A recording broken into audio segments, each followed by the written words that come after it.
اللهم صل وسلم وبارك على نبينا وحبيبنا محمد وعلى آله وصحبه أجمعين وبعد.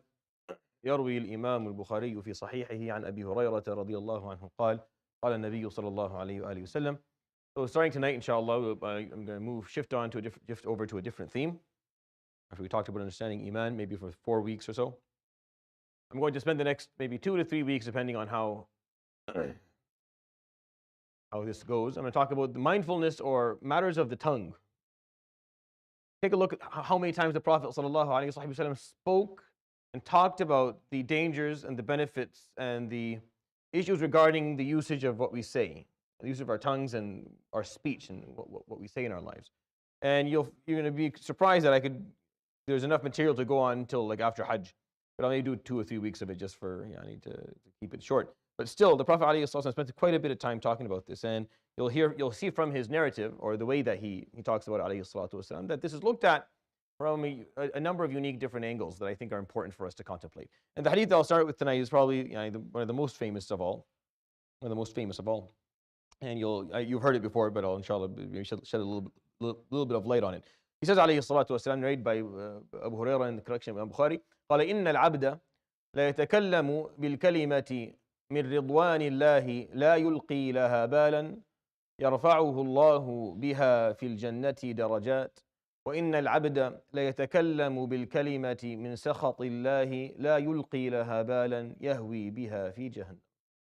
He says عليه الصلاة والسلام, indeed the servant will say a word, and this word is oriented towards the satisfaction and the love of Allah subhanahu wa ta'ala, His acceptance and his pleasure, Jalla Jalaluhu. And this servant will say this word that is oriented towards achieving something in that direction, and the servant won't even think about it. La yulqi laha bala means the servant won't even be fully focused on it. The servant won't contemplate it too much. Someone will say it, and then she'll say it and she'll forget about it. He'll say it to someone, and then a few hours later he'll forget that he ever said that to anyone at all. And because of this word, Allah subhanahu wa ta'ala will elevate this person in Jannah, darajat, so levels upon levels. And then he says, alayhi salatu, indeed the servant will say a word that's oriented towards the wrath of Allah subhanahu wa ta'ala, the displeasure of Allah subhanahu wa ta'ala, the disobedience of Allah subhanahu wa ta'ala, and also the servant won't think about it. He said something that displeases God, and he didn't think about it twice. Forgot about it a few minutes later, didn't contemplate the issue or reflect upon it. Yahweh biha fi Jahannam, and this person will fall into Jahannam for a long time. Just the fall will be for a long time. Forget about where they're going to spend the time and how long, where they're going and how long they'll spend there. Just the fall itself. And this is a hadith that is very scary. It's also uplifting, but it does tell us something. It tells us that your trends is what's going to get the best of you at the end. It's not those one-time mistakes. We're very mindful of our one-time mistakes. We're mindful of that. If I say something that I'm not used to saying, or I speak in a way that I'm not used to speaking, I'll pay attention to it.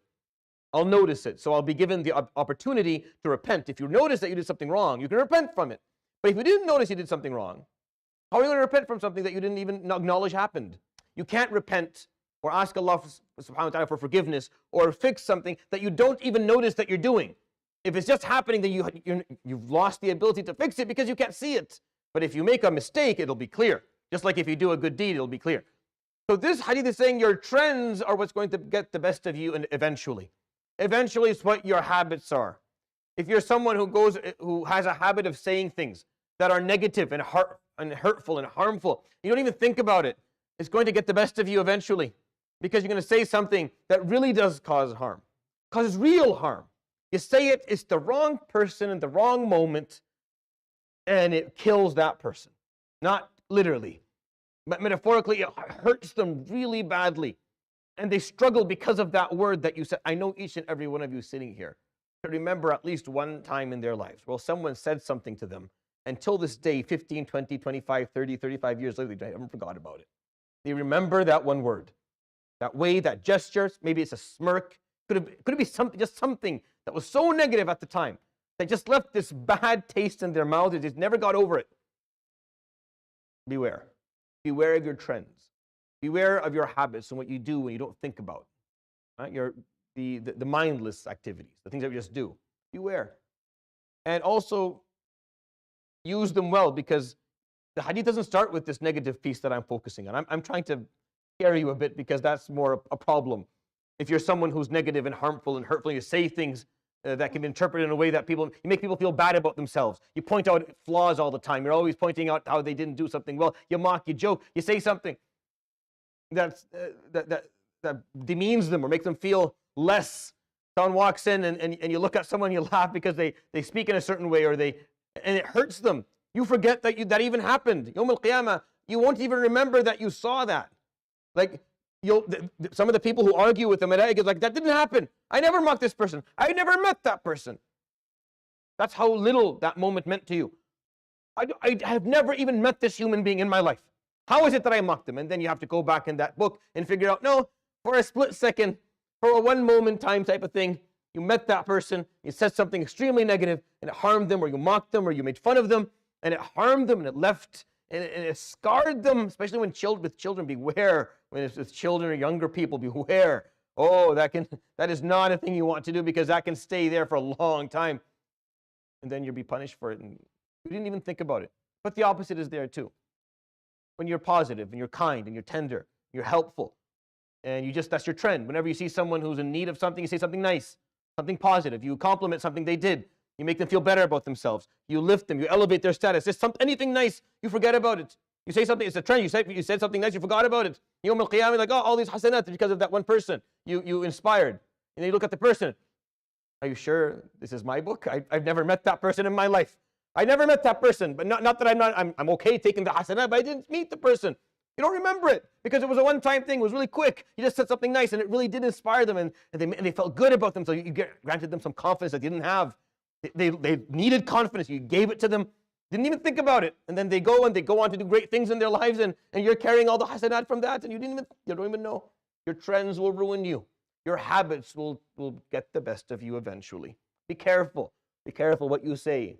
Be careful. And if you have a bad habit of being harsh, don't give me this, oh, I see it, say it as I see it. That's garbage. I see it as I say. Everyone can say it as they see it. That's easy. That's easy. Anyone can. That's just an excuse for being rude. That's just an excuse that you don't want to think about people's feelings, or think about maybe why they're doing what they're doing, or why they're behaving what they're behaving. There's a story behind it. Maybe they're not just evil. Maybe there's a story behind it. Maybe a lot of events led up to them being where they are right now. Maybe a lot of these events they couldn't even control. Maybe. You don't know. You have no idea. So maybe we take it easy, because your words, what they say, can matter. This is not to, what I'm saying right now is not. I'm not trying to start a dispute so that you can come and say, but what happens? I know. I'm just saying, think. Just think, because he said, عليه الصلاة والسلام, twice, لا يلقي لها بالا. Doesn't even think about it. Doesn't even value it. Doesn't even measure it. Doesn't care. He says the word, walks away. Won't even remember it a few hours later. But it will cause them to go up or go down severely, because the effects of words heavy. And you have to be aware of that. So I'll talk about this more inshallah as we go along. يروي الإمام البخاري في صحيحه عن أبي هريرة رضي الله عنه قال النبي صلى الله عليه وآله وسلم إن العبد لا يتكلم بالكلمة من رضوان الله لا يلقي لها بالا يرفعه الله بها درجات وإن العبد لا يتكلم بالكلمة من سخط الله لا يلقي لها بالا يهوي بها في جهنم. صدق رسول الله صلى الله عليه وآله وسلم. سبحانك وبحمدك أشهد أن لا إله إلا أنت أستغفرك وأتوب إليك وصلى الله وسلم وبارك على نبينا محمد وعلى آله وصحبه أجمعين. جزاكم الله